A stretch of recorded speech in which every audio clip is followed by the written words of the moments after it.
ખાસ કરીને આજે એક એવા કૌભાંડને ઉજાગર કરવું છે કે જેને જાણીને સમગ્ર ગુજરાત ચોંકી ઉઠશે।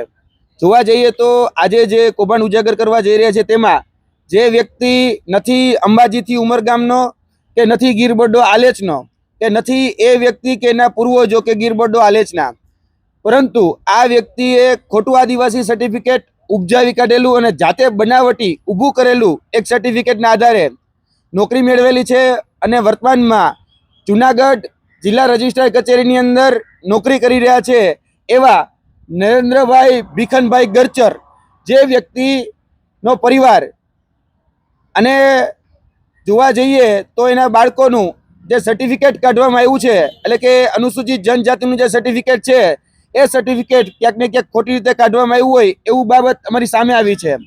હકીકતે જોવા જઈએ તો જે 1977ની સાલનું જે એસટી પ્રમાણપત્ર કાઢવામાં આવ્યું છે અને જેમાં સંદર્ભ આપવામાં આવ્યો છે ફોરેસ્ટ વિભાગના દાખલાનો, જોવા જઈએ તો તમારી સામે આ બંને પ્રસ્તુત કરું છું કે આ છે એ અનુસૂચિત જનજાતિનું સર્ટિફિકેટ છે।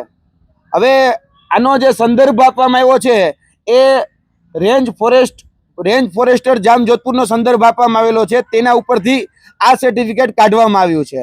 આ સર્ટિફિકેટનો જે આધાર મામલતદાર ભાણવડે જે કાઢ્યું છે એ મામલતદાર ભાણવડના જોઈ શકો છો તમે કે એના હસ્તાક્ષર અને આ જે હસ્તાક્ષર છે એ બંને એક જ વ્યક્તિના હસ્તાક્ષર છે। વાત બીજી કે અહીંયા જે સિક્કો મારવામાં આવ્યો છે રેન્જ ફોરેસ્ટર, અમે જ્યારે આ બાબતની ક્રોસ વેરીફાઈ કર્યું ત્યારે રેન્જ ફોરેસ્ટર નામની કોઈ પોસ્ટ આખા વન અને પર્યાવરણ વિભાગની અંદર ઉપલબ્ધ નથી, એટલે આ પોસ્ટનો ખોટો સિક્કો મારવામાં આવ્યો છે।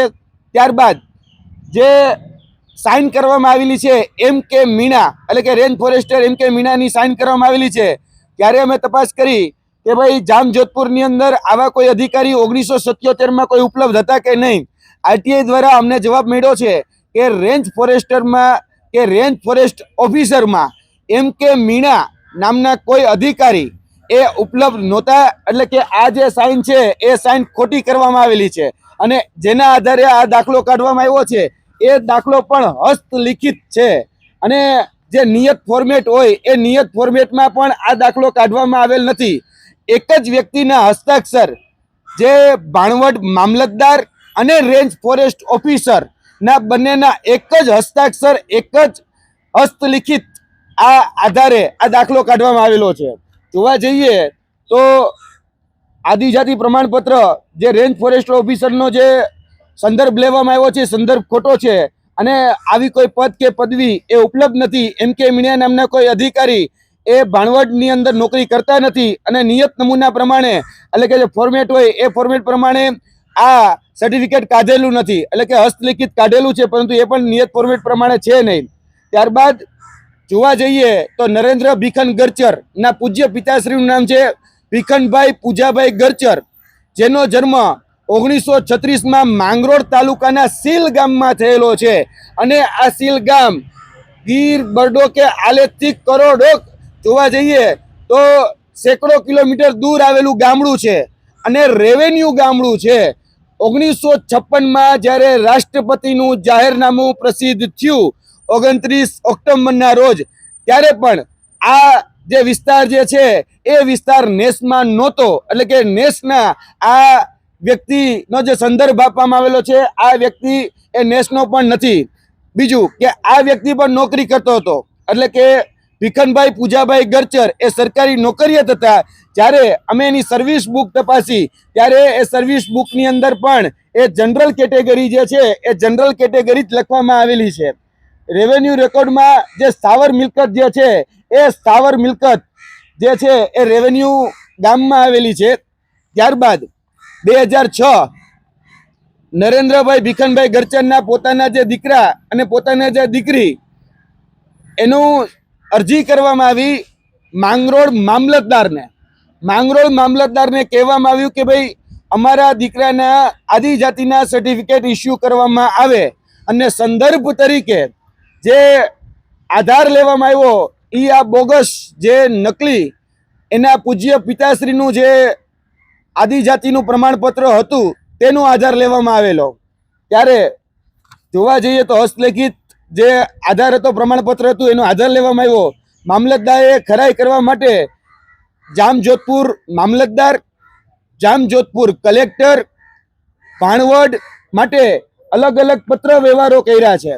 એ તમામ પત્ર વ્યવહારો અમારી પાસે ઉપલબ્ધ છે. આ પત્ર વ્યવહારની અંદર તમે જોઈ શકો છો, નાયબ કલેક્ટરે જે પત્ર વ્યવહાર કર્યો તેમાં સ્પષ્ટપણે લખવામાં આવ્યું છે કે વિગતનું રેકોર્ડ મળી આવેલ નથી. અનુસૂચિત જનજાતિના દાખલા રેકોર્ડની ખરાઈ થઈ શકે તેમ નથી. હવે જેની ખરાઈ જ ન થઈ શકે એનો આધાર લઈ, એનો સંદર્ભ લઈ અને એના દીકરા દીકરીઓનું ક્યાંક ને ક્યાંક આધાર, જે અનુસૂચિત જનજાતિનું પ્રમાણપત્ર એટલે કે એસટી કેટેગરીનું જે પ્રમાણપત્ર છે એ કાઢવામાં આવેલું છે. હવે જે ડોક્યુમેન્ટ જ ઉપલબ્ધ નથી, જેનો આધાર જ ઉપલબ્ધ નથી, એનું ક્યાંક ને ક્યાંક સંદર્ભ લેવામાં આવેલો છે. અને આ ત્રણેય, જે બે દીકરા અને એક દીકરી, એનો પણ આધાર લઈ, એનો પણ કહી શકાય કે અનુસૂચિત જનજાતિનું પ્રમાણપત્ર કાઢવામાં આવેલું છે ખોટો આધાર લઈને. રાજકીય છત્રછાયા અને રાજકીય પીઠબળના જોડે આ જે આધાર કાઢવામાં આવેલું છે, 1999માં નરેન્દ્ર ભીખનભાઈ ગરચર જે હતા એની ઉપર 100 કોસ નોટિસ એ આપવામાં આવી હતી કે તમે એસટી કેટેગરીમાં આવો છો, એનું પ્રમાણપત્ર રજૂ કરો.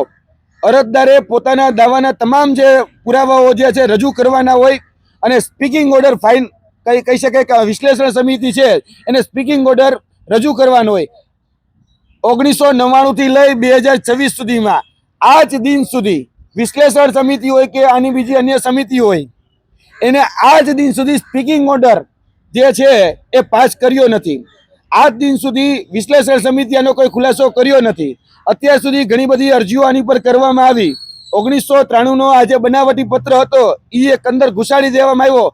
એ પણ ખોટી રીતે ઘુસાડી દેવામાં આવ્યો, કારણ કે એનો સંદર્ભ અમે જ્યારે માંગ્યો કે ભાઈ આની અંદર જે મિનિટ્સ, આની અંદર જે વાત કરવામાં આવી છે એના રેકોર્ડ્સ, કે અધિકારીએ કઈ રીતે સાઇન કરી, એ બધા જ જ્યારે રેકોર્ડ માંગ્યા ત્યારે એનો કોઈ જ આધાર પુરાવો આમાં છે નહીં. એટલે અમે કહીએ છીએ કે આ જે દાખલો છે એ સંપૂર્ણ રીતે બનાવટી છે.